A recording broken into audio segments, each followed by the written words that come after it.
Good morning or afternoon, whenever you're catching this. If I sound a little deeper, it's because I'm still recovering from a cold. I had a very low voice earlier this week. Let me tell you. Um, this coming Sunday, we are both doing two things. Well, we're doing a couple of things, but two things that are kind of special. One, we have a baptism of two younger kids, and then we are welcoming in new members. If you want to make Spirit of Hope, if you want to sign the dotted line and make this your spiritual home, this is your place. You should show up.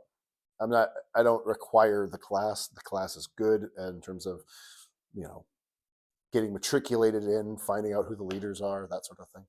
But the kind of the ceremony of it all, I'll give you the paper to fill out at the end of the service.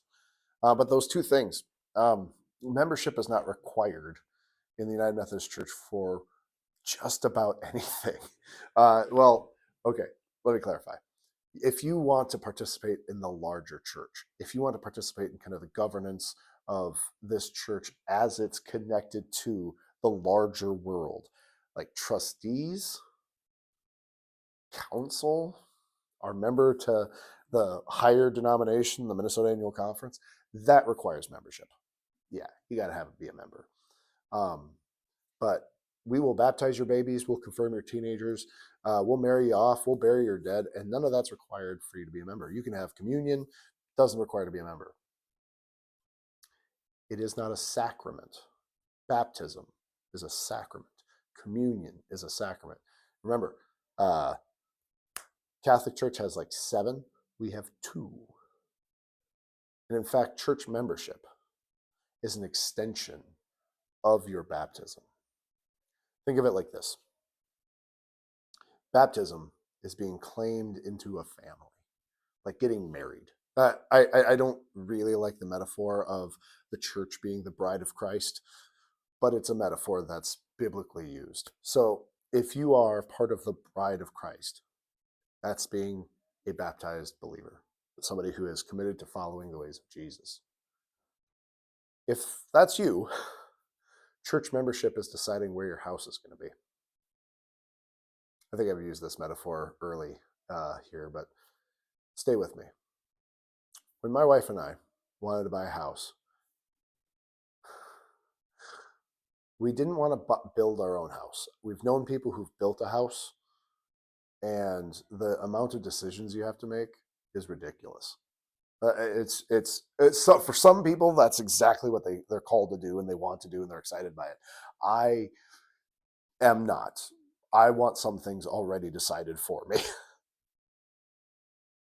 I don't want a brand new house because you don't know what might break.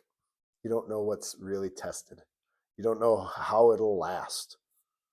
And the old saying of they don't build them like they used to.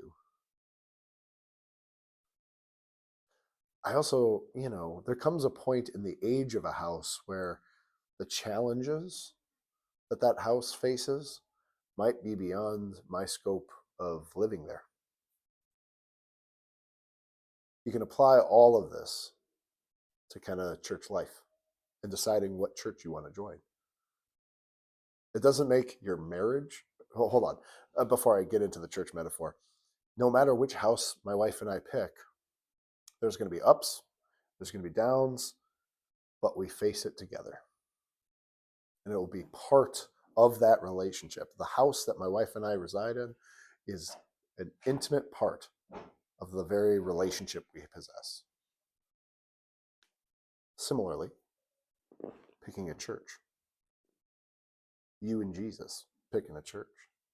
You may not want to be a part of a church plant, where you have to build a congregation. There's a million decisions that you have to make. There's a million different little things that have not been set before you. So maybe not. Maybe you are. Maybe that's your thing. In which case, God bless you. We need far more of you out in the world. Maybe a church that's, over 100 years old. Maybe that's not going to work out for you. Church buildings are notorious for having things break. our church has been built into sections, and we're not. The building isn't 100 years old. We've got sections that are pretty old, and like with the elevator, it's expensive to fix. It runs through its 20-year life cycle, then you got to fix it. You don't want a brand new building. You don't need a brand new congregation because it's never been tested. If you don't have any friends when you join the church, if no one knows your name, it can be pretty rough because who are you going to connect with? Who's going to be there to help nurture you and for you to help nurture? And you know what? My last little like combination metaphor, a house that has like a quirk to it,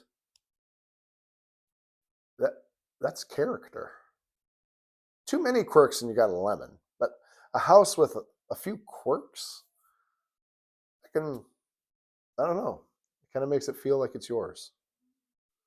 I think Spirit of Hope's got a few quirks. Little things that are a little different about it. I'm not going to point any fingers. But for those who are about to join as an extension of their baptism, I'm so proud that this would be a place that you would call home. And I hope more follow after you.